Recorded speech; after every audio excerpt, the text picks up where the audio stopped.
சகரியா தீர்க்க தரிசன புஸ்தகம் 1வது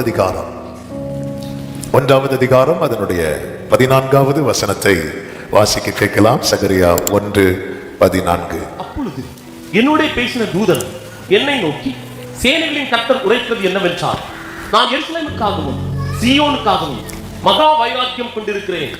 கரங்களை உயர்த்தி ஒரு விசை கூட ஹல்லேலூயா. நான் எருசலேமுக்காகவும் சீயோனுக்காகவும் மகா வைராக்கியம் கொண்டிருக்கிறேன். ஆமென். எருசலேமின் நிலைமை, தேவனால் தெரிந்தெடுக்கப்பட்ட சீயோனுடைய நிலைமை இப்பொழுது மிகவும் நெருக்கத்துக்குட்பட்டு இருக்கிறது. அந்த நெருக்கத்துக்குட்பட்டிருக்கிற நிலைமையை பார்த்து கர்த்தர் தம்முடைய வார்த்தையை தம்முடைய இருதயத்திலிருந்து வெளிப்படுத்தினதை இங்கே பார்க்க முடியும். மகா வைராக்கியம் கொண்டிருக்கிறேன் என்று சொல்லுகிற வார்த்தைக்கு ஒரு மொழிபெயர்ப்பில் இப்படி கொடுக்கப்பட்டிருக்கிறது: My love for Jerusalem and Mount Zion is passionate and strong என்று கொடுக்கப்பட்டிருக்கிறது. இந்த எருசலேம் மேல, இந்த சீயோன் மேல நான் ஒரு அன்பு வச்சிருக்கிறேன் பாரு. அந்த அன்பு ரொம்ப உறுதியானது, நேச வைராக்கியம். இது ஆண்டவர் சொல்றார், மகா வைராக்கியம் கொண்டிருக்கிறேன். எனவேதான் லேவியராகமம் 26வது அதிகாரம் அதனுடைய 11வது வசனத்தில் கர்த்தர் மோசேயை கொண்டு சொல்லுகிறார், என் ஆத்துமா உங்களை அரோசிப்பதில்லை. My soul will not reject you என்று சொல்லுகிறார். அதாவது சில நேரத்தில் கோபத்தில் நான் வந்து கடிந்து கொள்ளுகிறேன், என் முகத்தை திருப்புறேன். அப்படி இருந்தாலும் என் மனசு இருக்குல்ல, அது வந்து உன்னை தள்ள மாட்டேங்குது அப்படிங்கிறார். தேவனுடைய அன்பை வந்து உண்மையிலேயே அதை விவரிக்க முடியாது, அதை வர்ணிக்கவே முடியாது. ஆமென். அதனாலதான் நேற்று காலை அந்த வாக்குத்தத்த ஆராதனையில எப்படி ஒரு வார்த்தை ஆண்டவர் சொல்ல வைத்தார். சில நேரத்தில் பார்த்தா அவருடைய முகத்துல கோபம், ஆனா மனசுல பாசம். ஹல்லேலூயா. ஆமென். ஒரு தகப்பன் தான் நேசிக்கிற புத்திரனை சிட்சிக்கிறது போல கர்த்தரும் எவரிடத்தில் அன்பு கூர்ந்து யாரை சேர்த்துக்கொள்ள சித்தமா இருக்கிறாரோ அவர்களை எப்படி சிட்சிக்கிறார் தெரியுமா? கடிந்து கொண்டு. யாராவது தகப்பன்மார் பிள்ளைகளை சிரிச்சுட்டே கடிந்து கொள்வாங்களா? இல்லை இல்லை இல்லை. ஆமாம், அவங்க அந்த டைம் அவங்க ஃபேஸில் காண்பிக்கிற கோபத்தை பார்த்தீங்கன்னா உண்மையில அந்த கோபம் மனசில் இருக்காது, மனம் முழுவதும் அது பாசத்தால நிறைந்திருக்கிறது. எனவே தான் இதை கண்ட தாவீது சொல்லுகிறான், அவருடைய கோபம் ஒரு நிமிஷம், அவருடைய தயவோ நேடிய வாழ்வு. ஒரு தேவ பிள்ளை தேவனுடைய அன்பை புரிந்து அவரை கனப்படுத்த பழக வேண்டும். நான் உங்கள் நடுவில் என் வாசஸ்தலத்தை ஸ்தாபிப்பேன் என்று சொல்லும் போது ஆண்டவருடைய விருப்பம் என்ன?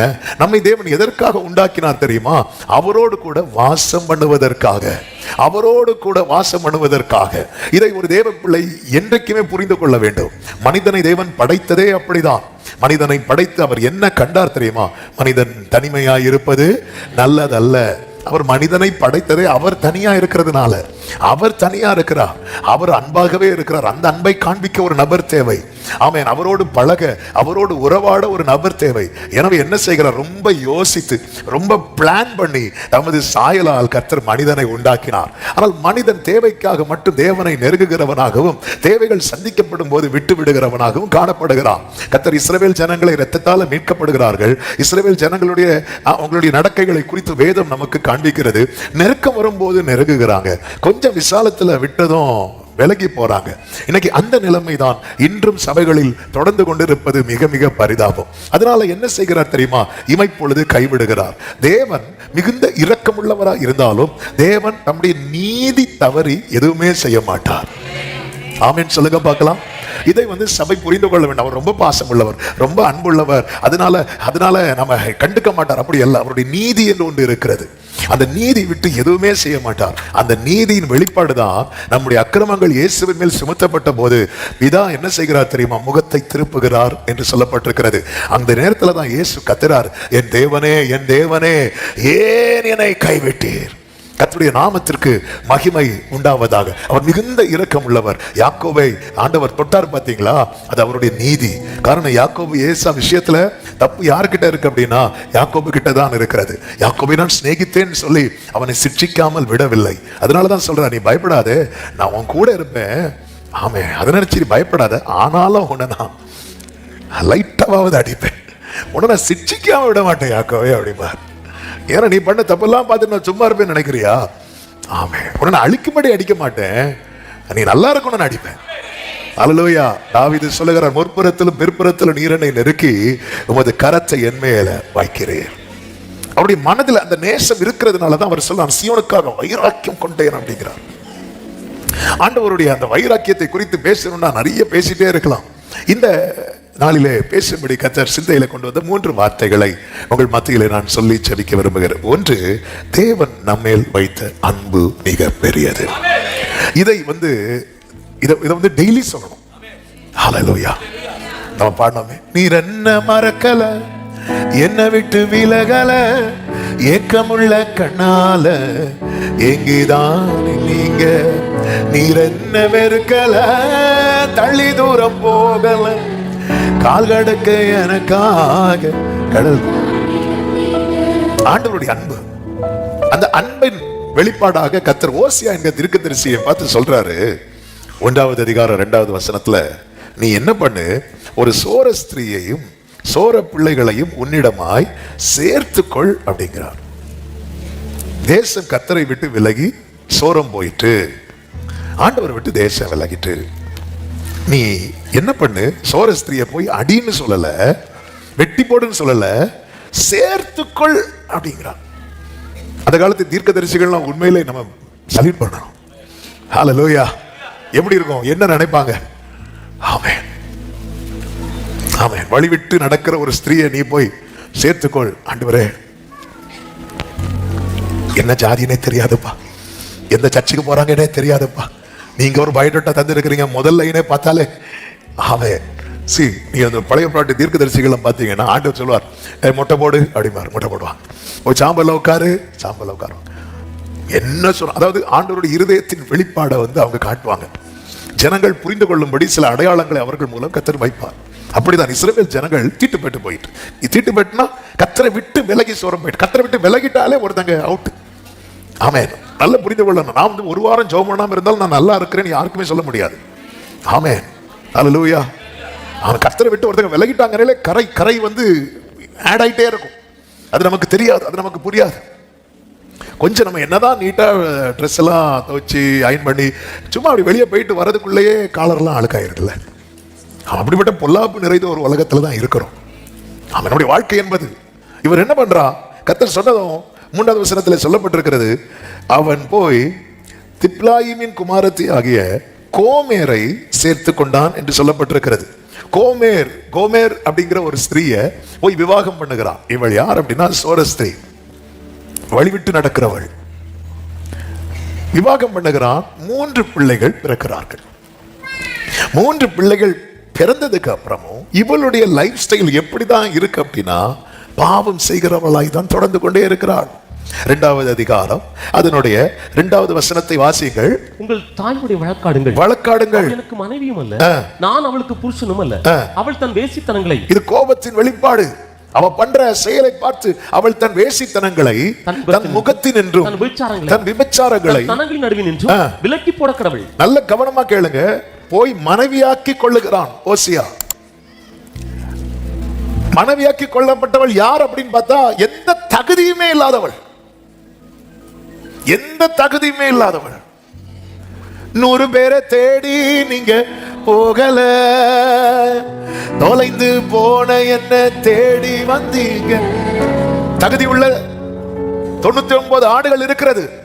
நம்ம என்ன நினைக்கிறோம் தெரியுமா, அவருக்கு வேற ஆளே இல்லைன்னு. இல்ல, 99 லிஸ்ட்ல இருக்கு. அதை விட்டுட்டு இத ஒன்ன தேடி வரார். தேடி வந்து சேர்த்து கொண்டதே பெரிய கிருபை. நானும் நீங்களும் அப்படிப்பட்ட பயங்கரமான குழியிலும் பாவ சேற்றிலும் இருந்து தூக்கி எடுக்கப்பட்டிருக்கிறோம்.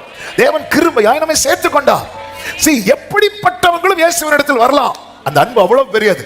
ஆனா வந்ததுக்கு அப்புறம் பழைய மார்க்கத்தை விடாம அது தொடரும் போது இந்த இடத்துல அவர் சொல்றாரு, நீ எனக்கு மனைவியும் கிடையாது, நான் உனக்கு புருஷனும் கிடையாது.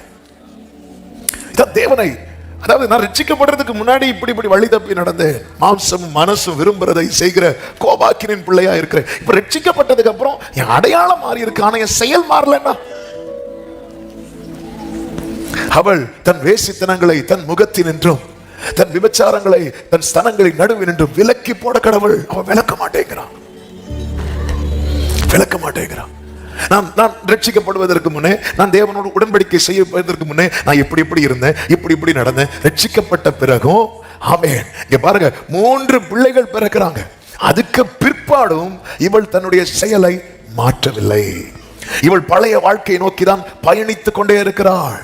இன்னைக்கு ஞாயிற்றுக்கிழமை என்னதும் நல்ல ட்ரெஸ் பண்ணி தேவ சமூகத்தில் வருகிறோம். திங்கட்கிழமை முதல் சனிக்கிழமை வரை கால் போன போக்கிலும் மனம் போன போக்கிலும் வாழ்கிற நிலைமை இது எதை காண்பிக்கிறது தெரியுமா? நாம் அந்த உறவை கனப்படுத்தவில்லை என்று காண்பிக்கிறது. தேவ தயவை பாடினோமே, உண்மையிலே அந்த தயவை கனப்படுத்துகிறவர்கள் ராஜாவோடு நித்த பந்தியில் இருப்பார்கள். அவர்கள் விலக மாட்டார்கள், விட்டுவிட மாட்டார்கள். ஹல்லேலூயா. ஒரு தேவ பிள்ளை புரிந்து கொள்ள வேண்டும், நான் யாரு, அவர் யாரு.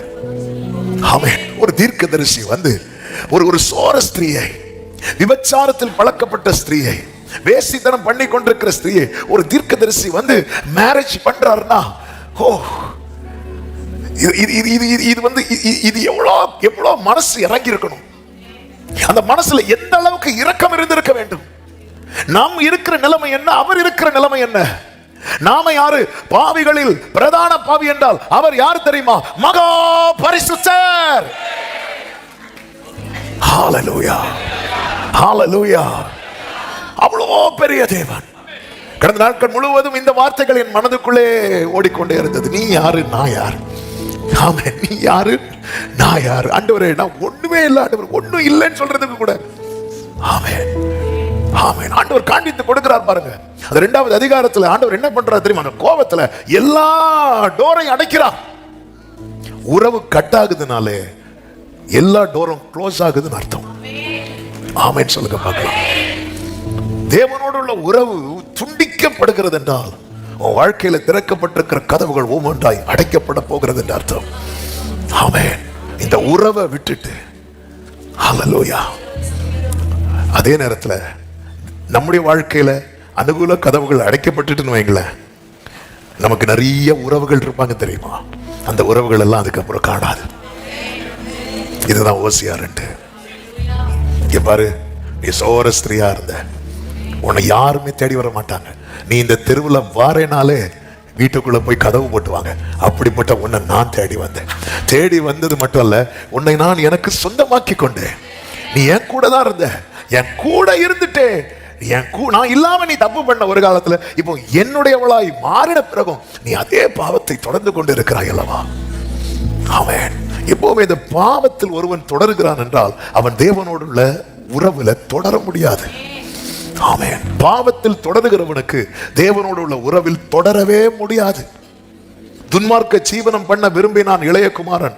அவனுக்கு ஒரு தகப்பன் இருந்தும் தகப்பனோடு உள்ள உறவில் தொடர முடியவில்லை. ஆமென். பாவத்தில் இருக்கிறவர்களுக்கு தேவனோடு உள்ள உறவுல தொடர முடியாது. சொல்லலாம். எத்தனை புருஷ மனைவிகள் இருக்கிறாங்க தெரியுமா? ஒருவருக்கு ஒருவர் பேசாம. கேட்டா சொல்லலாம், அவங்க என்னுடைய ஹஸ்பண்ட், இவங்க என்னுடைய வைஃப், அவங்க என்னுடைய அப்பா, இவங்க என்னுடைய பிள்ளை. ஒரு டச் இருக்காது, ஒரு உறவு இருக்காது. ஹல்லேலூயா. அவர் பார்க்கிறார், வெயிட் பண்றார் பாருங்க. முதல் பிள்ளை பிறக்குது, மாறுவான்னு பார்த்தார், மாறல. 2வது பிள்ளை பிறக்குது, மாறுவான்னு பார்த்தார், மாறல. 3வது பிள்ளை பிறக்குது, மாறுவான்னு. ஒவ்வொரு நன்மையும் செய்யும் போதும், ஒவ்வொரு நன்மை நம்முடைய வாழ்க்கையில நடப்பிக்கும் போதும் இப்போது மாறுவான். ஒவ்வொரு வருடம் நம்முடைய ஆயுசுல கூட்டி தரும்போதும் இந்த வருஷமாவது மாறுவான், இந்த மாசமாவது மாறுவான். இப்படி அவர் பார்த்து ஆமென். எரேமியாவை கொண்டு கர்த்தர் சொல்லுகிறார், நான் பொறுத்து இளைத்து போனேன் என்று கர்த்தர் சொல்லுகிறார். நான் பொறுத்து இளைத்து போனேன். அப்ப நியாயப்படி பார்த்தா இப்ப இவளுக்கு என்ன கொடுக்கணும் அப்படின்னா தள்ளுதற் சீட்டை கொடுக்கணும். ஆமென். நியாயப்படி பார்த்தா 3 பிள்ளைங்க பிறந்ததுக்கு அப்புறமும் இவள் தன் சோர மார்க்கத்தை, இவள் தன் விபச்சாரத்தை, இவள் தன் வேசித்தனத்தை விடாமல் தொடர்ந்து கொண்டிருப்பதை பார்க்கும்போது இவளுக்கு என்னதான் கொடுக்கணும் அப்படின்னா டைவர்ஸ் நோட்டீஸ் தான் கொடுக்கணும். அப்படி கொடுக்கப்பட வேண்டிய இடத்துல கர்த்தர் மீண்டும் ஓசியா கிட்ட பேசுறார். 3வது அதிகாரம் 1வது வசனத்தை வாசிங்க. பின்பு கர்த்தர் என்னை நோக்கி அந்நிய தேவர்களை மதித்து திராட்சரசமுள்ள பாத்திரங்களை விரும்புகிறவர்களான இஸ்ரவேல் புத்திரர் பேரில் கர்த்தர் வைத்திருக்கிற அன்புக்கு ஒப்பாக நீ இன்னும் போ. ஆமென். இவர் டைவர்ஸுக்கு ரெடி ஆகிறார். ஓசியா டைவர்ஸுக்கு ரெடி ஆயிட்டு இருக்கும் போது, ஓசியாவே என்ன ஆண்டவரே, நீ இன்னும் போய் தன் நேசரால் நேசிக்கப்பட்டவளும் விபச்சாரியமான ஒரு ஸ்திரீயை நேசித்துக்கொள் என்று சொன்னார். நீ இன்னும் போய் அவளை நேசி. அடுத்த வசனத்தில் சொல்லப்பட்டிருக்கிறது, அப்பொழுது நான் அவளை எனக்கு 15 வெள்ளிக்காசு. இப்போ அப்படியெல்லாம் நேசிக்க முடியாது, ஏன்னா இப்ப அவ வேற ஒரு பிடியில இருக்கிறா. அதுதான் பாவ பிடி. இப்போ நேச வெளிப்பாடு என்ன தெரியுமா? கிரயம் கொடுக்கணும். நீ இப்போ டைவர்ஸுக்கு அப்ளை பண்ணு. இப்படி சொல்ல வேண்டிய இடத்துல ஆண்டவர் சொல்றார், என் மனம் இன்னும் அந்த அன்பு, நீ போய் நேசி. அப்பொழுது நான் அவளை,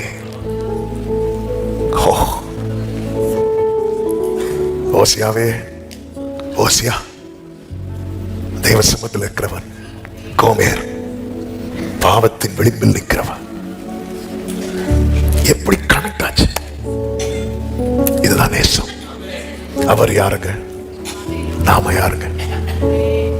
ஹல்லேலூயா. கர்த்தர் யார்? நம்ம பல நேரத்தில் இதை உணர்கிறதே இல்லை. சிறந்ததெல்லாம் கூட்டத்தில் இருக்க, தரம் இழந்த என்ன தேடி வந்தது. சிறந்ததெல்லாம் கூட்டத்தில் இருக்க, தரம் இழந்த. ருசிச்சவங்க கைகளை உயர்த்தி, என்ன தேடுவத நீங்க நிறுத்தல.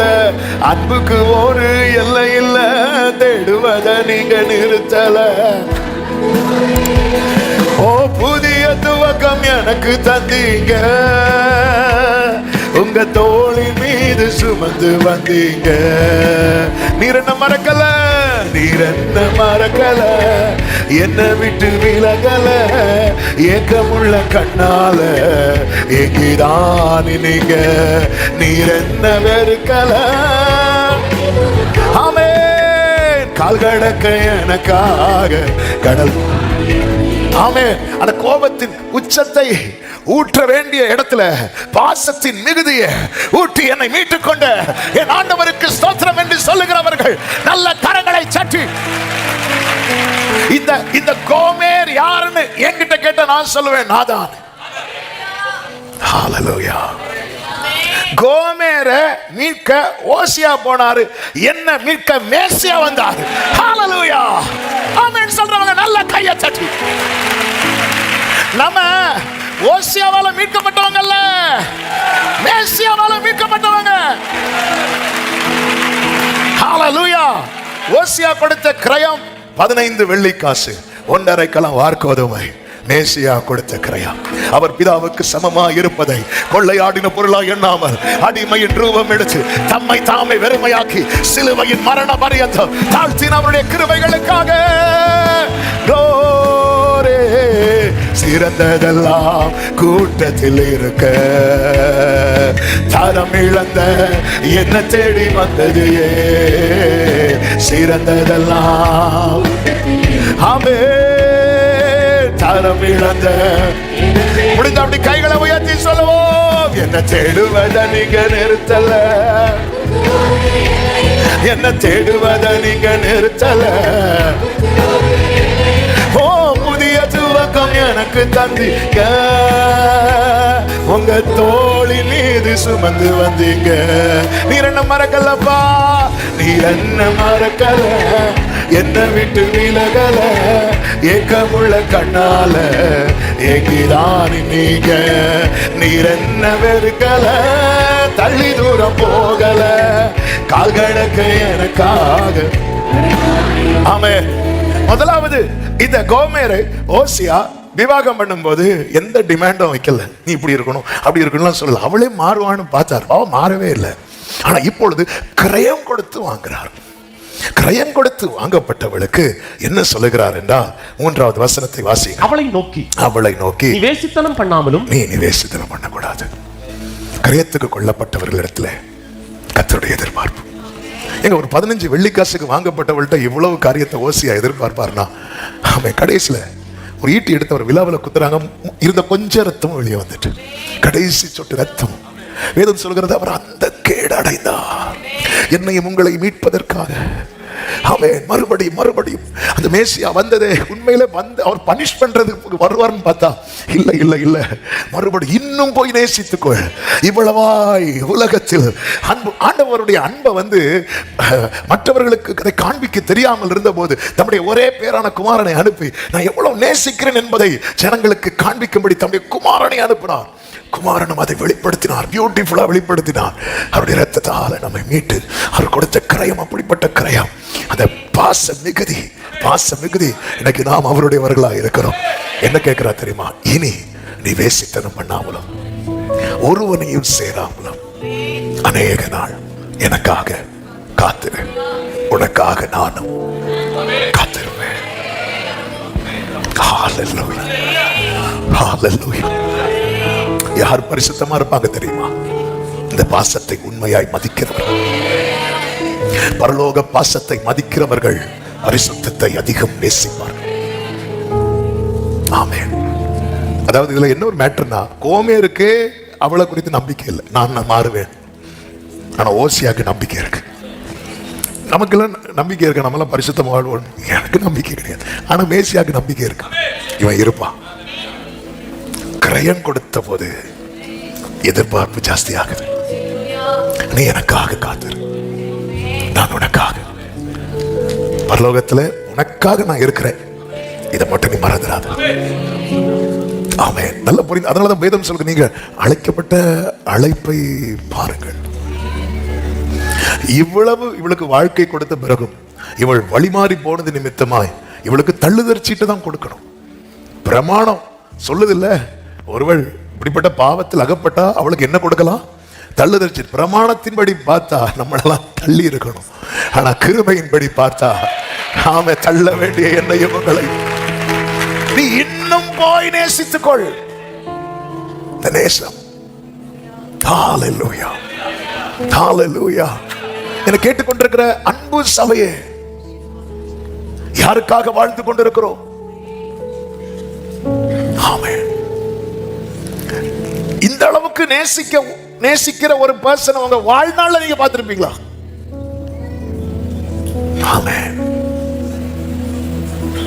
உங்க வாழ்நாள்ல கற்பனையில கூட இப்படி ஒரு பர்சனை நம்மளால கிரியேட் பண்ண முடியுமா? சான்ஸே கிடையாது. உலக நேசங்கள் எல்லாம் முட்களாய் குத்தும் போது நீர் என்ன மறக்க எப்படிங்க என்ன விட்டு விலகல ஏக்கமுள்ள கண்ணால. இன்னும் அந்த கண்கள்ல ஏக்கம் குறையல. இளையகுமாரன் தகி வரும்போது தகப்பன் கண்ணில் இருந்த ஏக்கம். ஆமே, இவனுக்கு அப்பாவை குறித்து இன்னைக்குதான் வெளிச்சமே வந்துச்சு. ஆனா அப்பா டெய்லி அந்த வாசல்ல கதவையும் ஜன்னலையும் திறந்து வைத்து பார்த்து கொண்டே இருக்கிறான். இன்னைக்கு வருவான். அவனுடைய செயலின் நிமித்தம் மூத்த மகன் வெறுக்கிறான், ஆனால் தகப்பனுக்கு வெறுக்க முடியல. இதுதான் தகப்பனுடைய இருதயம். நீங்க திரும்பிட்டீங்கன்னு வைங்கள. ஆமென். அதுதானே ஓசியா 11 கர்த்தர் சொல்லுவார். 11வது அதிகாரம் அதனுடைய 8 முதல் பாருங்கள். எப்ராயிமே, நான் உன்னை எப்படி கைவிடுவேன்? இஸ்ரவேலை நான் உனக்கு எப்படி ஒப்புக் கொடுப்பேன்? நான் உன்னை எப்படி ஆத்மாவை போலாக்குவேன்? உன்னை எப்படி செபோயிமை போல வைப்பேன்? என் இருதயம் எனக்குள் நீ செய்யறத வச்சு பார்த்தா நான் உன்னை கைவிடணும். ஆனா உன்னை கைவிடணும்னு நினைக்கும் போது என் இருதயம் எனக்குள்ளே குழம்புகிறது. என் பரிதாபங்கள் ஏகமாய் பொங்குகிறது. என் உக்கிர கோபத்தின்படி செய்ய மாட்டேன். கோபம் காட்டுவேன், ஆனா கோபத்துல 2 கோபம் இருக்கு. கொஞ்சம் கோபம், கடும் கோபம். ஆமென். ஆண்டவர் நீங்க பைபிள்ல பாத்தீங்கன்னா அவருடைய பிள்ளைகள்கிட்ட காட்டுறதெல்லாம் என்ன கோபம் தெரியுமா? கொஞ்சம் கோபம். சத்துருக்கள்கிட்ட காட்டுறதெல்லாம் என்ன கோபம் தெரியுமா? கடும் கோபம். நமக்கு கொடுக்கிற வார்னிங் என்ன தெரியுமா? இந்த கொஞ்சம் கோபத்தை எப்படி ஆக்கிறாத? கடுங்கோபம் ஆக்கிறாத. ஆமென். கொஞ்சம் கோபத்துலதான் அற்ப காலம் உண்ட கோபத்தினால் என் முகத்தை உனக்கு இமைப்பொழுது மறைத்தேன். ஆமென். இந்த கோபத்துல அவர் நம்மை பார்த்திடக்கூடாதுன்னு அவர் மறைக்கிறார். கோபத்துல பார்த்தா எரிஞ்சிரும். அவருடைய கண்கள் அக்னி ஜுவாலை போன்றது. அந்த கண்கள்ல நம்ம கிருபையை காண்பித்து வாழ்ந்து கொண்டிருக்கிறோம். அப்படி கோபத்துல நம்மளை பார்த்திடக்கூடாதுன்னு அவர் முகத்தை மறைக்கிறார். ஆமென். சில பாருங்க, இந்த அப்சலோம்கிட்ட தாவீது பேசவே மாட்டார். அப்சலோம் ஏன்னா ஒருவனை கொன்றுவான். அவன் வரும்போது அப்சலோம் சொல்லுவார், தாவீது சொல்லுவார், நான் சரி அவனை போக சொல்லு, என்னை பார்த்தா என்ன ஆயிரும், கோபம் வந்துடும், அதனால சரி அவனை போக சொல்லு, என்னை பார்க்க வேண்டியதில்லை, அவனை போக சொல்லு அப்படின்னு சொல்லிட்டு அனுப்பி விட்டுருவாரு. என்னோட கோபத்தில் ஏதாவது பண்ணிடக்கூடாது அப்படிங்கிறதுக்காக. அப்சலோம் தாவீதுக்கு ரொம்ப பிடிக்கும், மனசுல பாசம் இருக்கு, ஆனால் அவருடைய செயல் வந்து தாவீதுக்கு கோபத்தை கொடுக்குது. அந்த கோபத்தின் நிமித்தமா அவனை நான் பார்த்தா ஏதாவது பண்ணிடுவேன், அவனை நான் பார்த்தா ஒருவேளை ஏதாவது திட்டிடுவேன், அவனை பார்த்தா நான் ஏதாவது இது அடிச்சிருவேன், அதனால அவனை பார்க்க வேண்டாம், யோவாப்ட்ட சொல்றாரு, அவனை பார்க்க வேண்டாம், அவனை போக சொல்லு அப்படின்னு சொல்லிட்டு அனுப்பிடுவார். இது வந்து பாசமுள்ள பாசம் உள்ள இருக்கா குழம்புது. ஆமென். அடுத்த வாசத்துல கர்த்தர் சொல்லுகிறார் 10வது வசனத்துல, அவர்கள் கர்த்தரை பின்பற்றுவார்கள், அதாவது கர்த்தரை பின்பற்றுவார்கள், அவர் சிங்கத்தை போல் கர்ஜிப்பார். நம்ம ஆண்டவரை ஃபாலோ பண்ண ஆரம்பிச்சிட்டோம்னு வைங்களேன், ஆண்டவரிடமாய் சாய்ந்துட்டோம்னு வைங்களேன், கர்த்தர் எப்படி கர்ஜிப்பார் தெரியுமா? சிங்கத்தை போல கர்ஜிப்பார். இந்த வேர்டை கவனிங்க, அவர் கர்ஜிக்கும் போது அவர்கள் சந்ததியா மேற்கு திசையிலிருந்து நடுங்கி வருவார்கள். அடுத்த வார்த்தை, எகிப்திலிருந்து குருவிகளைப் போலவும் அசீரியா தேசத்திலிருந்து புறாக்களைப் போலவும். இதெல்லாம் எதை காண்பிக்கிறது என்றால் அடிமைத்தனத்தை காண்பிக்கிறது. கர்த்தர் சொல்றது என்னன்னா, நீ மட்டும் என் பக்கம் வந்துட்டேன்னா உன் தலைமுறை எந்த கட்டில இருந்தாலும் எந்த அடிமைத்தனத்தில் இருந்தாலும் கர்த்தர் பரத்திலிருந்து போடுகிற ஒரு சத்தம் அவங்கள கொண்டு வரும். ஆமென் ஆமென். நம்மை சார்ந்தவர்கள் அடிமைத்தனத்தில் இருக்கிறாங்கன்னா அதுக்கு உத்தரவாதம் யார்கிட்ட இருக்கு தெரியுமா? இந்த வேர்டை கவனிங்க, அவர்கள் கர்த்தரை பின்பற்றும் போது அவர் சத்தமிடுவார், எங்கெல்லாம் இருக்கிறாங்களோ பறந்து வருவார்களாம் குருவிகளை போல. ஆண்டவர் பரத்திலிருந்து குமரினாலே எல்லா கட்டும் உடைஞ்சிரும். அவர் அமைதியா இருக்கிறார். ஏன் அமைதியா இருக்கிறார்னா, நம்ம அவரை கோபப்படுத்தி கொண்டு இருக்கிறோம், அவருடைய அன்பை உள்வாங்குகிறது இல்லை. நாம் கிரயத்துக்கு கொல்லப்பட்டவர்கள் அல்லவா? ஹல்லேலூயா. என் மீறுதல்களுக்காய் அவர் காயங்கள் பட்டார், என் அக்கிரமங்களுக்காய் அவர் நொறுக்கப்பட்டார், எனக்காகவே ஆடிகள் பட்டார், என்னை உயர்த்த தம்மை தாழ்த்தினார், என்னை உயர்த்த தம்மை தாழ்த்தினார். கோமேரே, இப்போ ஓசியா இவ்வளவு கிரயம் கொடுக்க காரணம் என்ன? நீ வழி விலகினதுனால. ஆமென். நீ பழைய காரியத்தை விடாம பின்பற்றினதுனால இன்னைக்கு உனக்காக கிரயம் கொடுக்க வேண்டியதாயிற்று. கிரயம் கொடுக்க வேண்டியதாயிற்று. நாம் ஆண்டவர் வந்து மனிதனை படைத்து தம்முடைய சாயலாக படைத்து நல்லா வச்சிருந்தார். விலகி போயிட்டான், சோரம் போயிட்டான். ஆனால் அந்த நேசத்தை பாத்தீங்களா? லூசிஃபரை தள்ளுனது போல இவனை தள்ளுறதுக்கு எவ்வளவு நேரம் தான். இல்லைன்னா அந்த திட்டத்தை வந்து கலைச்சிட்டு வேற புதுசா இன்னொரு ஃப்ரெஷ்ஷா, அவர் தான் யோசனையில் பெரியவர் செயல்களில் வல்லவராச்சே, வேற ஃப்ரெஷ்ஷா இன்னொரு பிளானை ஆண்டவர் வந்து நடப்பிக்க எவ்வளவு நேரம் தான் ஆகும்?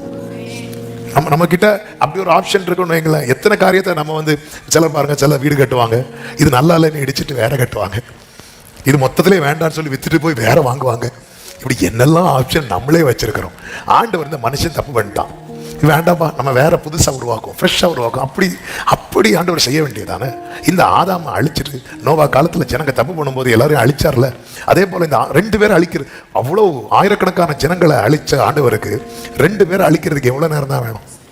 அந்த பாம்பை வச்சே கொத்த வச்சிருக்கலாமே.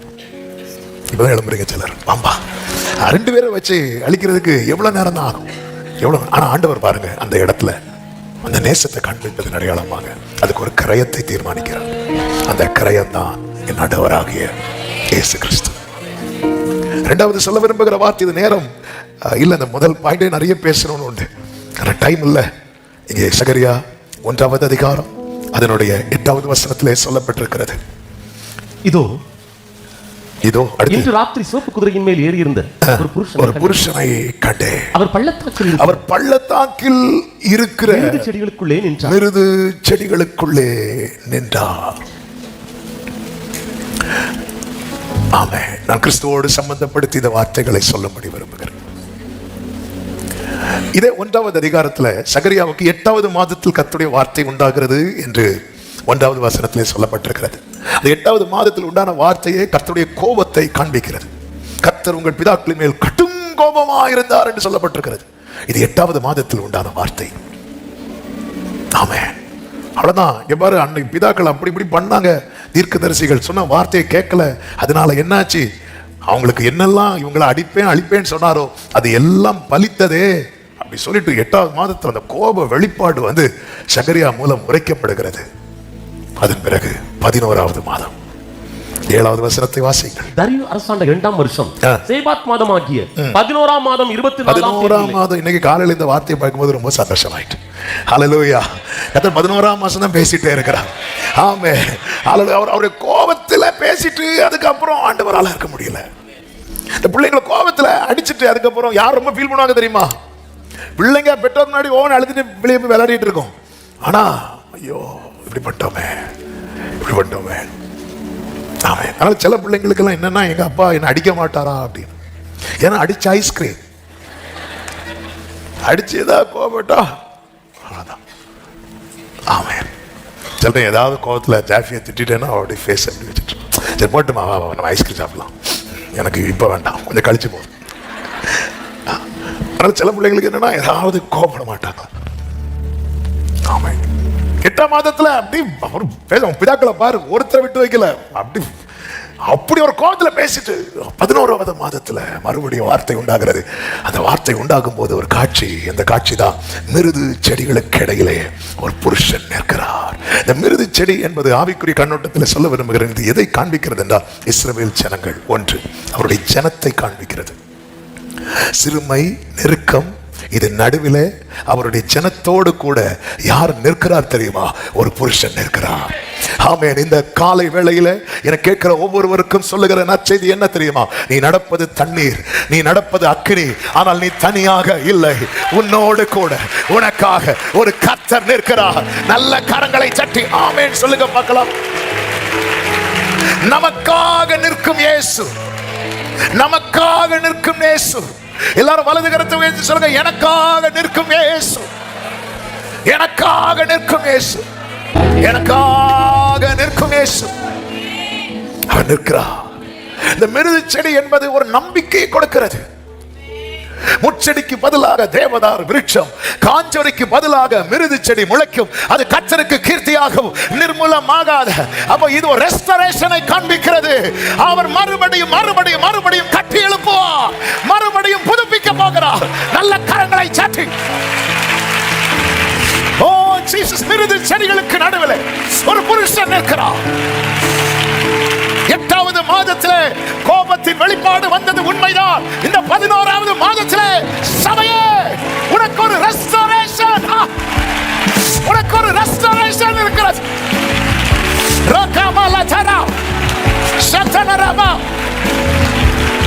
இந்த 11வது மாதத்திலே மிகவும் சிறுமைப்பட்டு நொறுக்கப்பட்டு எந்த மட்டும் இறங்காதிருப்பீர் என்ற கேள்வியோடு என்னைக்கு ஆண்டவரே எனக்கு ஒரு வாசலை திறக்க போறீங்க?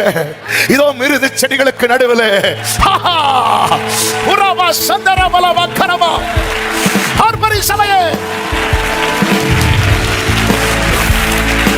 எனக்கு ஒரு ரெஸ்டரேஷன் இருக்கிறது. என்னுடைய தொய்ந்து போன ஆவிக்குரிய ஜீவியம் மீண்டும் கட்டி எழுப்பப்பட போகிறது. நஷ்டப்பட்ட மேன்மை திரும்ப கிடைக்க போகிறது. ஆமென். ஹல்லேலூயா, ஹல்லேலூயா. நமக்காக நிற்கிறவர், நமக்காக நிற்கிறவர். ஆமென். ஹல்லேலூயா. கர்த்தருக்கு மாத்திரம் மகிமை உண்டாவதாக. ஆமென். எசேயா 41:17 முதல் நீங்க படிச்சீங்கன்னா தெரியும். சிறுமை எளிமை மாணவர்கள் தண்ணீர் தேடி அது கிடையாமல் அவர்கள் நாவு தாகத்தால் வரலும் போது கர்த்தராகிய நான் அவர்களுக்கு செவி கொடுத்து நான் அவர்களை கைவிடாதிருப்பேன். அவர்களுக்காக என்ன செய்வேனா? ஆறுகளை உண்டாக்குவேன், ஊற்றுகளை திறப்பேன், வனாந்திரத்தை தண்ணீர் தடாகமாகும், வறண்ட பூமியை நீர்க்கேணிகளும் ஆக்கி வனாந்திரத்தில் கேதுரு மரங்களையும் சித்தி மரங்களையும் மிருது செடிகளையும் உண்டு பண்ணுவேன். இது எதை காண்பிக்கிறது தெரியுமா? உனக்கு நான் செய்ய போகிறதை கர்த்தருடைய கரம் இதை செய்ததென்று, இஸ்ரவேலின் பரிசுத்தர் அதை படைத்தார் என்று யாவரும் கண்டு உணர்ந்து சிந்தித்து அறிவார்கள். அவன் உன் வனாந்திரத்தை பார்த்தாங்கல்ல, உன் வனாந்திரத்துல நான் மிருது செடியை உண்டாக்குறத பார்க்க போறான். ஹல்லேலூயா, ஹல்லேலூயா. புதுப்பிக்கிறார், புதுப்பிக்கிறார். இந்த 11வது மாதத்துல இந்த வார்த்தையை மெடிடேட் பண்ணிட்டு இருக்கும்போது கர்த்தருடைய ஆவியானவர் உள்ளத்திலே வைத்த சில தீர்க்க தரிசன வார்த்தை இதுதான். ஆமென். கோபத்தில் அடிக்கப்பட்டவனாய் தான் எல்லாருக்கும் தெரிகிறது. ஆனால் இதோ உன்னை புதுப்பிக்கிறவர், இழந்த எல்லாவற்றையும் திருப்பி தருகிறவர். ஆமென், ஆமென் சொல்லுங்க பார்க்கலாம். ஹalleluya ஹalleluya. கர்த்தருக்கு மகிமை உண்டாவதாக. அவர் புதுப்பிக்கிறவர், மிருது செடிகளின் நடுவில் நிற்கிறார். ஆமென். என்ன ஒரு நம்பிக்கை. ஹalleluya. ஆண்டவரே, நான் நிற்பது முட்களுக்குள்ள, நீங்க நிக்கிறது மிருது செடிகளுக்குள்ள. இதை நான் எப்படி ஆண்டவரை பார்க்கிறதுக்கு? நீ நிக்கிற பாரு, இது உன்னுடைய பிரசன்ட். நான் நிக்கிறேன் பாரு, இது உன்னுடைய ஃபியூச்சர். ஹalleluya. இது உன்னுடைய ஃபியூச்சர். அதனாலதான் இயேசுவை நோக்கி, இயேசுவை நோக்கி fix your eyes on Jesus. இயேசுவை நோக்கி அவர் நிற்கிறார், எனக்காய் நிற்கிறார். அவர் என்ன பண்ணுகிறார் பாருங்கள். அங்கே 4 காரியங்களை பார்க்க முடியும். ஒன்று, விசாரிக்கிறார், விசாரிக்கிறார். ஹalleluya. விசாரிக்கிறார். 11வது வசனத்தை பாருங்கள். பின்பு அவர்கள் மிருது செடிகளுக்குள்ளே நின்ற கர்த்தருடைய தூதனை நோக்கி, நாங்கள் பூமியெங்கும், அதாவது சிவப்பு மங்கின நிறம் உள்ள வெண்மையான குதிரைகள் அவருக்கு பின்னாக இருக்கிறது. அவைகள் இவரை நோக்கி என்ன சொல்லுகிறது? வாசிங்க. நாங்கள் பூமியெங்கும் சுற்றி பார்த்தோம், இதோ பூமி முழுவதும் அமைதலும் அமெரிக்கையுமாய் இருக்கிறது என்றார். விசாரிக்கிறார். ஆமா, எப்படி இருக்கு? எல்லாம் விசாரிக்கிறார். விசாரித்தறிகிறவர். ஒரு தகப்பன் தன் மகனை அழைத்துக் கொண்டு வருகிறார். இயேசு கேட்கிறார், இது இவனுக்கு உண்டாகி எவ்வளவு காலம் ஆயிற்று அப்படின்னு கேட்கிறார். இருக்கு இந்த வார்த்தையை சொல்றேன் தெரியுமா? உன்னை விசாரிப்பாரட்ட சியோன் என்று சொல்லி உனக்கு தள்ளுண்டவள் என்று பெயரிட்டாங்க. இவளை கேட்கறதுக்கு, இவனை கேட்கறதுக்கு யாரும் இல்லைன்னு இதோ ஒருவர் நிற்கிறார். மிருது செடிகளுக்கு நடுவில் உன்னை கிரயம் கொடுத்து மீட்டவர் நிற்கிறார். ஆமென் சொல்லுங்க பார்க்கலாம். அவர் விசாரிக்கிறார். அவரை பார்க்கும் போதே எனக்கு ஃபியூச்சர் தெரியுது. ஹalleluya. இதை எப்படி எக்ஸ்பிளைன் பண்ணேன்னு தெரியல. அவரை பார்க்கும்போது எனக்கு ஃபியூச்சர் தெரியுது. இந்த இந்த காலை வேளையில ஆண்டவரே, என் கண்ணுக்கு முன்னாடி எந்த எதிர்காலமே தெரியல அப்படின்னு யாராவது எங்க இருந்தாவது இந்த சத்தத்தை கேட்கறீங்களா? உங்க கண்களை ஏறெடுத்து பாருங்க. உங்க ஃபியூச்சர் தெரியும். உங்க ஃபியூச்சர் தெரியும். இயேசுவை பார்க்கும்போது ஃபியூச்சர் தெரியுது. ஆமென்.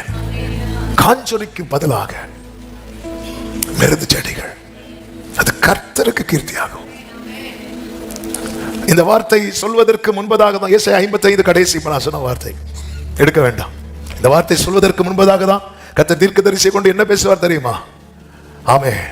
எப்படி மழை வெறுமையாய் திரும்பாம அது இந்த பூமியிலே ஆமென் நனைத்து புல்லை முளைப்பிக்குமோ, அப்படியே என் வாயிலிருந்து புறப்படுகிற வசனமும் இருக்கும். அது வெறுமையா என்னிடத்தில் திரும்பாமல் அது நான் விரும்புகிறதை செய்து. ஆமென் சொல்லுங்க பார்க்கலாம். ஆமென். விசாரிக்கிறார். விசாரிக்கிறது மட்டும் இல்ல, இதை கேட்டதும் அடுத்து என்ன செய்யறார் பாருங்க. 12வது வசனம். அப்பொழுது கர்த்தருடைய தூதன் மறுமொழியாக, சேனைகளின் கர்த்தாவே, இந்த 70 வருஷமாய் நீ கோபம் கொண்டிருக்கிற எருசலேமின் மேலும் யூதா பட்டணங்களின் மேலும் எந்த மட்டும் இறங்காதிருப்பீர் என்று பரிதபிக்கிறார். பரிதபிக்கிறார். எனக்காக பரிதபிக்கிறவர். ஒரு கொன்னை வாய் உடையவனை இயேசுவினிடத்திலே கொண்டு வரும்போது அவன் நிலைமையை பார்த்து இயேசு என்ன செய்தார் என்று சொல்லப்பட்டிருக்கிறது தெரியுமா? பெருமூச்சு விட்டாராம். அப்படி பெருமூச்சு விட்டுதான் அவர் எப்பச்சா என்று சொன்னார். அப்படி பெருமூச்சு விட்டார். பரிதபிக்கிறார். எனக்காக பரிதபிக்கிறவர். அவர் பரிதபிக்கிறவர் மாத்திரமல்ல, பரிந்து பேசுகிறார். எந்த மட்டும் இறங்காதிருப்பீர். பிதாவின் வலது பாரிசத்தில் நாம் இந்த ஆராதனை ஆரம்பத்திலேயே அதைதானே பாடினோம். நாதன் வலப்புறத்தில் நாதன் நீரேழைக்காய், தாதன் வலப்புறத்தில் நாதன் நீரேழைக்காய், பாதம் வேண்டியே நிற்கும் பாகியனே, பொன்னின் பாதம் வேண்டியே நிற்கும் பாகியனே. எந்த மட்டும், அதாவது நல்ல கேளுங்க, நான் கேட்டாலே பிதா செய்வேன் அப்படின்னு சொல்லியிருக்கிறாராம். என் நாமத்தினால நீங்கள் எதை கேட்டாலும் நான் செய்வேன் அப்படின்னு தானே ஆண்டவர் சொல்லியிருக்கிறார். அப்போ நமக்காக இயேசு பிதா பக்கத்துல இருந்து இப்படி இப்படி இந்த பிக்சர் காண்பிக்கும் போது பிதா ரொம்ப பயங்கரமானவரும், இயேசு ரொம்ப அன்பாரும் அப்படி இல்லை. அவர் பிதாவின் தற்சொரூபம். எனக்கு பிதாவை பார்த்து என்னால புரிந்து கொள்ள முடியவில்லை அவருடைய அன்பை. நான் இயேசுவை பார்க்கும்போது புரிந்து கொண்டேன் அவருடைய அன்பை. எனவேதான் மார்பில் சாய்ந்திருந்தவன் எழுதி வைக்கிறார், தேவன் அன்பாகவே இருக்கிறார். மோசையால இப்படி எழுதி வைக்க முடியல. ஆமே, மோசை பட்சிக்கிற அக்னின்னு எழுதி வச்சுட்டார். ஆனா மோசே ஃப்ரெண்ட் மாதிரி சிலர் எழுதுறதும் மேல நிப்பாங்க. நமக்கு எழுதி வச்சாரு மோசே. மனுஷனுடைய ஆயுசு நாட்கள் 70, பலத்தின் மிகுதினா 80. மோசே 120 வயசு. அது எப்படி மோசே நேரா வந்து பேசணும்னு வச்சிருக்கிறேன். ஆமே, ஹல்லேலூயா. நீங்க கூட ஒரு பட்சிக்கிற அக்னின்னு போட்டுட்டு நீங்க என்னடா முகமுகமா ஒரு பட்சிக்கிற அக்னி அப்படி போட்டு எல்லையை போட்டுட்டு உள்ள போய் நம்மளால சொல்ற எனக்கு உங்களை பார்க்கணும். ஆண்டவர் மிரட்டுறாரு, என்ன பார்த்தா உயிரோடலாம் இருக்க மாட்டார், எனக்கு பார்க்கணும். இவங்க தேவனுடைய அன்பை அனுபவித்தார்கள், இவர்களால தேவனுடைய அன்பை வெளிப்படுத்த முடியல.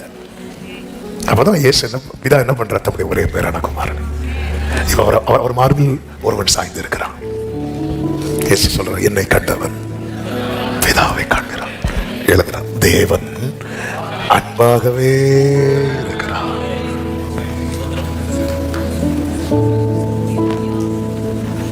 எந்த மட்டும் இறங்காதிருப்பீர் ஆண்டவரே. ஆமென்.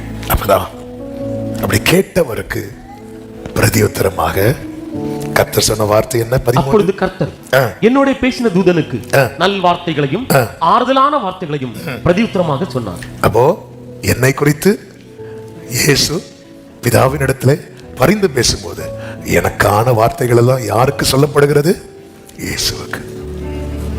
இதுதான் பவுல் சொல்லுகிறார், வாக்குத்தத்தங்கள் கிறிஸ்துவுக்குள்ளே ஆம் என்றும் ஆமேன் என்றும் இருக்கிறது. என் ஃபியூச்சர் யார்கிட்ட இருக்கு தெரியுமா? மிருது செடிகளுக்கு நடுவிலே இருக்கிற சொல்லிட்டு தான் சொல்றார், நான் எருசலேமுக்காக மகா வைராக்கியம். ஒரு தகப்பன் துடிக்கிறார். இந்த தகப்பனுடைய துடிப்பு தான் எது வரைக்கும் பரலோகமே துடிக்குது. எருசலேமே, தேவனால் தெரிந்தெடுக்கப்பட்ட சியோனே, உன் நிலைமையை பார்த்து பரலோகம் துடிக்கிறது. நல் வார்த்தைகள். அப்பொழுது என்னோட பேசின தூதன் என்னை நோக்கி, ஆமென், 13வது வசனம், அப்பொழுது கர்த்தர் என்னோட பேசின தூதனுக்கு நல் வார்த்தைகளையும் ஆறுதலான வார்த்தைகளையும் அப்படியே உள்ள பாத்தீங்கன்னா, ஜீசஸ் இந்த பூமியில இறங்கி மனுஷகுமாரனாய் வரும்போது நீங்க கவனிச்சீங்கன்னா தெரியும், ஒவ்வொருத்தரை பார்க்க ஃபியூச்சரை சொல்லிட்டே இருப்பார். அப்படி சொல்லிட்டே இருப்பார். அப்படி பார்த்து சொல்லுவார். பேதுருவை பார்த்ததும் கேபா அப்படிம்பார், ஏன்னா உள்ள இருக்கு. ஹல்லேலூயா. அப்ப என்ன பார்த்து இயேசு ஒரு வார்த்தையை சொல்லுகிறார் என்றால் அது என் ஃபியூச்சர். மிருது செடிகளுக்குள்ளே நிற்கிறாரே, என்னுடைய எதிர்காலமே இயேசுதான். என் எதிர்பார்ப்பு நீங்க தானே,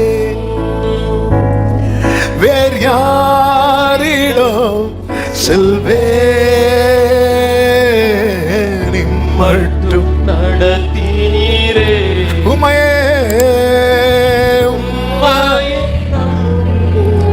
ஆமே, நீ எங்க நிக்கிற? நான் உள்ளுக்குள்ள நிக்கிறேன். அவர் எங்க நிற்கிறார்? அவர் மிருது செடிகளுக்குள்ளே நிற்கிறார். எதை இது காண்பிக்கிறது? இன்றைக்கு நான் இருப்பது அல்ல, நாளைக்கு நான் இருக்க போகிறது. நாளைக்கு நான் இருக்க போகிறதை இன்றை எனக்கு வெளிப்படுத்தின இந்த 11ஆம் மாதம் எனக்கு வெளிப்படுத்தின என் தேவனுக்கு ஸ்தோத்திரம் என்று சொல்லுகிறவர்கள், இந்த வார்த்தை எனக்கான தீர்க்க தரிசனம் என்று நம்புகிறவர்கள் நல்ல கரங்களை சாற்றி ஆமென் என்று சொல்லி, ஹல்லேலூயா, ஹல்லேலூயா. கர்த்தருக்கு மகிமை உண்டாவதாக. நமக்காக பரிந்து பேசுகிற மத்தியஸ்தர் ஒருவரே. ஆமே, அந்த ரோலை வேற யாருமே எடுக்க முடியாது, எடுக்கவே முடியாது.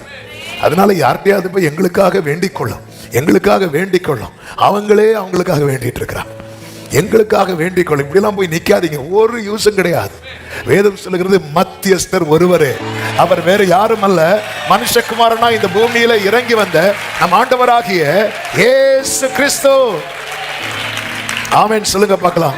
தாதன் வலப்புறத்தில் நாதன் நீர், தாதன் வலப்புறத்தில் நாதன் நீர், ஏழைக்காய் பாதம் வேண்டியே நிற்கும் பாக்கியனே, பொன்னின் பாதம் வேண்டியே நிற்கும் பாக்கியனே. ஆண்டவர் நம்மிடத்தில் எதிர்பார்க்கிற ஒரு காரியத்தை சொல்லி நான் ஜெபிக்க விரும்புகிறேன். சகரியா 1:3.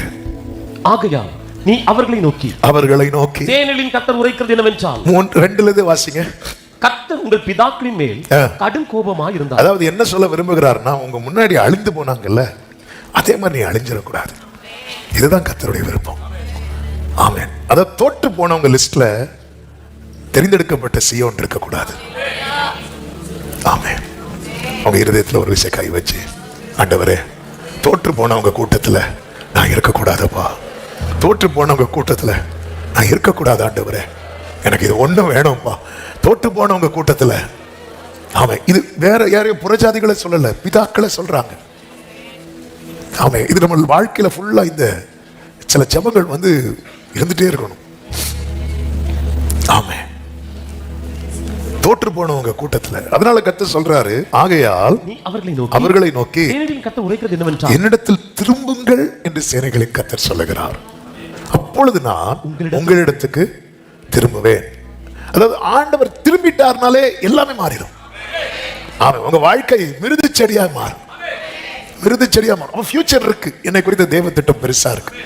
ஆனா நான் என்ன பண்றேன், நான் திரும்ப மாட்டேங்கிறேன். அடுத்து சொல்ல, நீ திரும்ப, நான் இப்படி முகத்தை அப்படி காட்டிட்டேன்னு வச்சுக்கோயேன், உன் முச்செடிக்கு பதிலாக தேவதார விருட்சம். சரி, இதுதான் உன் வாழ்க்கை. முள் அல்ல தேவ திட்டம், மிருது செடி. இந்த ஒரு பரலோக ஆசீர்வாதத்தை காண்பிக்கிறது. எவ்வளவு மேன்மையா வச்சிருக்கிறார். இந்த 11வது மாதத்துல கர்த்தர் மறுபடியும் சபைக்கு சொல்லுகிறார், நீ என்னிடத்தில் திரும்ப. கர்த்தரிடத்தில் திரும்ப நம்ம கவனிக்க வேண்டிய முக்கியமான காரியம் தான் அதனுடைய 4வது வசனத்திலே சொல்லப்பட்டிருக்கிறது, உங்கள் பிதாக்களை போல. உங்க பிதாக்களை போல. அதாவது தோற்று போனாங்க பாருங்க உங்களுக்கு முன்னாடி இருந்து. ஆமே, அதாவது வேதத்துல நீங்க பாத்தீங்கன்னா, நம்முடைய வாழ்க்கையிலும் நாம் பார்த்தால், நமக்கு முன் ஓட்டம் ஓடி முடித்தவர்கள் ஜெயித்தவர்களும் உண்டு, தோற்றவர்களும் உண்டு. நமக்கு தெரியும், ஜெயித்தவர்களும் உண்டு, தோற்றவர்களும் உண்டு. வேதத்திலையும் ஜெயித்தவர்கள் உண்டு, தோற்றவர்கள் உண்டு. அவங்க எல்லாருமே ரட்சிக்கப்பட்டவங்க தான், இல்லைன்னு இல்லை. ஆனால் ஓட்டத்தை ஜெயமா ஓடி முடிக்காமல் தோற்று போனவர்கள் அநேகம் உண்டு. சிலருடைய ஓட்ட முடிவெல்லாம் பார்க்கும்போது ரொம்ப வேதனையாக, பரிதாபமாக இருக்கும். ரொம்ப பரிதாபமா இருக்கும். கடைசியாக வாயை திறந்து இயேசுவேன்னு கூட சொல்ல முடியாத ஒரு புறஜாதி எல்லாம் நான் சொல்வது, நல்ல ஊழியம் செஞ்சாங்க ஒரு காலத்துல. ஆனால் அதன் பிறகு வழிமாறி கர்த்தர் எத்தனையோ தருணங்களை கொடுத்தும் அவங்க திரும்பி வர மனம் இல்லாமல் இன்னும் சீர்கட்டு போய் வழிமாறி போய் கடைசியில் ஒரு பெரிய பலவீனத்தில் அகப்பட்டு சில நாட்கள் படுத்த படுக்கையில் இருந்து அந்த நேரத்தில் ஒருத்தங்க போய் நீங்க வாய் திறந்து இயேசுவேன்னு சொல்லுங்கன்னு சொல்றாங்க. இவரால் முடியல. தொற்று போனவர்கள் இருக்கிறார்கள், இந்த காலத்திலும் இருக்கிறார்கள், அந்த காலத்திலும் இருக்கிறார்கள். எனவே தான் அவங்கள மாதிரி இருந்துடாதீங்க. அவங்க என்ன பண்ணாங்க, முந்தின தீர்க்கதரிசிகள் அவர்களை நோக்கி, உங்கள் பொல்லாத வழிகளையும் உங்கள் பொல்லாத கிரியைகளை விட்டு திரும்புங்கள் என்று சேனைகளின் கர்த்தர் சொல்லுகிறார்கள் என்று கூப்பிட்டார்கள். அப்படி சத்தம் போட்டு கூப்பிட்டாங்க, அப்படி பண்ணாதப்பா, அப்படி பண்ணாதப்பா, அப்படி பண்ணாத. ஆனால் அவர்களோ எனக்கு செவி கொடாமல் என்னை கவனியாமலும் போனார்கள். கூப்பிட்டது யாரு? தீர்க்கதரிசிகள். ஆண்டவர் அதை எப்படி கொண்டு வராரு தெரியுமா? எனக்கு செவி கொடுக்கல. அவங்க என்ன நினைச்சாங்க தெரியுமா? இந்த தீர்க்கதரிசிக்கு வேலையே இதுதான். இந்த எரேமியாவே இப்படிதான், சும்மா இப்படிதான் பேசிட்டு இருப்பான். அது எசேக்கியேல் வாயை திறந்தாலே அப்படிதான் பேசிட்டு இருப்பான். இன்னைக்கு எல்லாருமே அப்படிதான் பாக்குறாங்க. ஊழியக்காரங்க இவங்க இப்படிதான் பேசுவாங்க, அவங்க அப்படிதான் பண்ணுவாங்க, இவங்க இப்படி. வாக்குத்தத்தத்தை மட்டும் கர்த்தர் இன்னைக்கு தூதனை அனுப்பி பேசினார். ஆமென். ஆண்டவர் அதை எப்படி கொண்டு வர? அவன் எனக்கு செவி கொடாம என்ன கவனிக்கல. அவங்க என்ன கவனிச்சிருப்பாங்கன்னா அவங்களுக்கு செவி கொடுத்திருப்பாங்க. அதனாலதான் ஒவ்வொரு தூதன் பேசும் போதும், சபைகளுக்கு ஒவ்வொரு தூதன் சொல்லும் போதும், ஆமென், அந்த ஒவ்வொரு தூதனுக்கு ஒவ்வொரு வார்த்தை கொடுக்கப்படும் போதும் அந்த வார்த்தை எப்படி முடிக்கப்படும் தெரியுமா? ஆவியானவர் சபைகளுக்கு சொல்லுகிறதை. அவ்வளவுதான். அது இந்த தூதன் சொல்றது, அந்த தூதன் சொல்றது, இந்த பாஸ்டர் சொல்றது, அந்த பாஸ்டர். இந்த பார்வையில் இருக்கிறவர்களை குறித்து தான் கர்த்தர் சொல்றாரு. அவங்க எனக்கு செவி கொடுக்கல, என்ன கவனிக்கல. இன்னைக்கு அநேகர் ஊழியர்களை தான் கவனிக்கிறாங்க, கர்த்தரை கவனிக்கிறது இல்லை. ஆமென், கர்த்தரை கவனிக்கிறது இல்லை. அதனாலதான் நமக்கு ஏற்ற ஊழியர்களை நாமே தெரிந்தெடுத்துக் கொள்வோம். நமக்கு பிடிச்சது மாதிரி வார்த்தை வரலையா, இன்னைக்கு அவ்வளவுதான். இன்னைக்கு இங்க ஆவி இல்லை, சேனலை மாத்து, அங்க ஆவி, அடப்பாவி. ஆண்டவர் சொல்ல, நீ என்ன கவனிக்கல. நல்ல கவனிங்க. நம்முடைய போக்கஸ் கர்த்தர் மேலதான் இருக்கணும். அவ்வளவு வெளிப்பாடு தூதன் யாருக்கு கொடுக்கிறாருன்னா யோவானுக்கு கொடுக்கிறார். எல்லா சத்தியத்தை அறிந்த பிறகும் ரொம்ப நேரம் தூதன் பேசுறதுனால யோவான் சார் வணக்கம் அப்படின்னு கும்பிட போனார். ஏய், கொஞ்சம் முன்னாடி தான் சாத்தான் தள்ளப்பட்டதெல்லாம் உன்கிட்ட பேசிட்டு இருந்தேன். நீ என்னையே தள்ளிடுற போல இருக்கு. இந்த காலில் விழுறவங்கள்ட்ட ரொம்ப கேர்ஃபுல்லா இருக்கணும். எப்போ நீ என்னையே தூக்கிடுவ போல இருக்கு. வேண்டாம்பா, விட்டுரு விட்டுரு, நான் நல்லா இருக்கிறது உனக்கு பிடிக்கலையா? சீஷர்கள்ட்ட அதனால தானே இயேசு சொல்வார், எல்லாரும் புகழும் போது உங்களுக்கு ஐயோ. நாம் அதனாலே 4 பேரை சுத்தி வச்சிருப்பார். நம்ம ஜோம் பண்ணி அவங்கள விரட்டுவோம். அவங்கள விரட்டக்கூடாது. அவங்களுக்கெல்லாம் நல்ல ஃபுட்டெல்லாம் வாங்கி கொடுத்து இருங்க இருங்க அவங்களாம் வச்சிருக்கணும். ஆமென், ஹல்லேலூயா. நீ என்ன கவனிக்கல? பொல்லாத வழிகள் கிரியைகள், இந்த 2 வார்த்தை சொல்லுங்க. வழிகள், அதை சொல்ல மாட்டீங்களா? வழிகள் கிரியைகள் சொல்லுங்க. இது ரொம்ப முக்கியம். நம்ம வார்த்தையோடு நிறுத்திடுறோம். ஆண்டவரே, பரலோகத்தில் உம்மை தவிர எங்களுக்கு யார் உண்டு? உலகத்தில் உம்மை தவிர வேறு விருப்பம் இல்லை ஆண்டவரே. சிஸ்டர், அந்த வாட்ச் எங்க வாங்குனீங்க? அப்படிமா வார்த்தையோடு நிறுத்திடுவோம். வார்த்தையோடு நிறுத்திடுவோம். இல்ல, வழிகள் கிரியைகள். 40 நாள் ஃபாஸ்டிங் இருந்த ஒரு தேசம் உண்டு. எந்த தேசம்? சத்தமா சொல்லுங்க. நினைவே பட்டணத்தார். அந்த நினைவே பட்டணத்தார் ஃபாஸ்டிங் இருந்து தண்ணி கூட குடிக்காம, அவங்க ஃபாஸ்டிங் போட்டது இல்லாம மிருகங்களுக்கும் ஃபாஸ்டிங் போட்டாங்க. எப்படி இருந்திருக்கும்? ஃபாஸ்டிங் முடிஞ்ச பிறகு அந்த ஆடு மாடுகள் தான் இவங்களுடைய. இந்த ஆடு மாடு நினைச்சிருக்கும், நீ பண்ண தப்புக்கு இதான் பாத்தீங்களா? மனுஷன் எவ்வளவு மோசமானவன். மனுஷன் பண்ண தப்புக்கு இந்த மிருக ஜீவன்களும் அடி வாங்குது. ஏன் அப்படின்னா, தேவன் மிருக ஜீவன்கள் எல்லாம் படைச்சதே யாருக்கு தெரியுமா? மனுஷனுக்காக. அதனாலதான் அழிக்கணும்னு நினைக்கும் போது மொத்தமா அழிச்சிட்டார். ஒரு குடும்பத்தை காப்பாற்றணும்னு தீர்மானிச்சிட்டார். அந்த குடும்பம் காப்பாற்றப்பட்டதுனால ஒவ்வொரு ஜோடு மிருக ஜீவன்கள் காப்பாற்றப்பட்டது. அவர்கள் காப்பாற்றப்படலைன்னா அதுவும் போயிருந்திருக்கும். ஆமென். ஆனால் இன்னைக்கு பாருங்க, நம்ம ஒரு மனுஷனுக்காக போராடுறாங்களோ இல்லையோ, நாய்க்காக எல்லாம் போராடுவாங்க. மனுஷனெல்லாம் மதிக்கிறதே கிடையாது. மனுஷனுக்காக யாராவது போராடுறாங்களான்னு பார்த்தா இல்ல. ஆனா யாருக்கு இல்லாமோ எதுக்கெல்லாமோ போராடிட்டு இருப்பாங்க. ஆமென். கர்த்தர் படைத்ததே இங்க பாருங்க. இந்த ஜனங்கள் 40 days ஃபாஸ்டிங் இருந்தாங்கல்ல. கர்த்தர் அவர்கள் அழுகையை கேட்டு, கர்த்தர் அவர்கள் ஜெபத்தினுடைய அந்த பிரேயர் பாயிண்ட்ஸை பார்த்து, அதுவும் சிலர் ஆண்டவரேன்னு சொல்றதை பார்த்து, அப்படியெல்லாம் பைபிள் இல்ல. யோனா 3வது அதிகாரம் அதனுடைய 10வது வசனத்திலே சொல்லப்பட்டிருக்கிறது, பொல்லாத வழியை விட்டு திரும்பினார்கள், அவர்கள் தங்கள் பொல்லாத வழியை விட்டு திரும்பினார்கள் என்று தேவன் அவர்களுடைய கிரியைகளை பார்த்து நான் என்னதான் ஒயிட் அண்ட் ஒயிட் போட்டு ஊழியம் செஞ்சாலும் அப்படி பார்ப்பார். கிரியைகளை அப்படி பார்ப்பார். என்னுடைய பாஸ்டையும் பார்ப்பார், என்னுடைய ஃபியூச்சரையும் பார்ப்பார். இவன் எப்படி நாளைக்கு தான் பண்ண போறான் அவர் பார்த்து. அதனாலதான் இன்னைக்கு அநேகருடைய புலம்பல் என்னன்னா, நான் எவ்வளவு கேட்டு பார்த்துட்டேன் brother. Okay sister, okay brother, நீங்க கேட்டு பார்த்தீங்களே, உங்களை மாத்தி பார்த்தீங்களா? எவ்வளவு நாங்க கேட்டு பார்த்தோம், நிறைய கேட்டு பார்த்தீங்களே, நீங்க உங்களை மாத்தி பார்த்தீங்களா? நாங்க வேணா ஆண்டவரை மாத்துவோம்.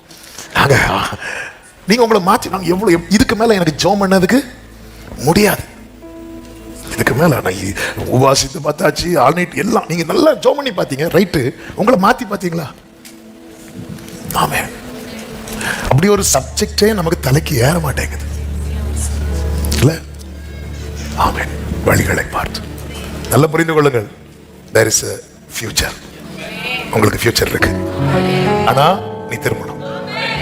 அந்த புருஷன் அன்னைக்கு திரும்ப எல்லா வழிகளை அடைத்த போது அவள் சொன்ன வார்த்தை அதுதான், நான் என் முந்தின புருஷன் இடத்துக்கு போவேன், இப்பொழுது இருக்கிறதை பார்க்கலாம், அப்பொழுது நலமா இருக்கும். கண்களை மூடி வலது கரத்தை வார்த்தைக்கு நேராக இடது கரத்தை இருந்ததில், ஆண்டவரே, தள்ளப்பட வேண்டிய என்னை மீண்டும் அன்பு வைத்து தேடி வந்தீங்க, தெரிந்து கொண்டீங்க. உம்மிடமாய் திரும்புகிறோம். ஆவியானவரே, நீர் எங்களை செவையான வழியில் நடத்துவீராக. உம்மை கோபப்படுத்தும் செயல் எங்களுக்கு தூரமாவதாக. உம்மையே நோக்கி வாழ கிருபை செய். எனக்கு நீ எந்த எதிர்காலம் இல்லைங்கிற நிலையில தான் வந்தேன். ஆனா நீங்க இன்னைக்கு உண்மை வெளிப்படுத்தினீரே, மிருது செடிகளின் நடுவிலே நிற்கிற புருஷனாக நீர் உம்மை காண்பித்து எனக்கு ஒரு எதிர்காலம் உண்டு என்பதை இந்த நாளிலே நீர் வெளிப்படுத்தின கிருபைகளுக்காக நன்றி அப்பா, நன்றி அப்பா. அர்ப்பணிக்கிறோம். எல்லா மகிமை உமக்கே செலுத்துகிறோம். இயேசுவின் நாமத்தில் பிதாவே, ஆமென்.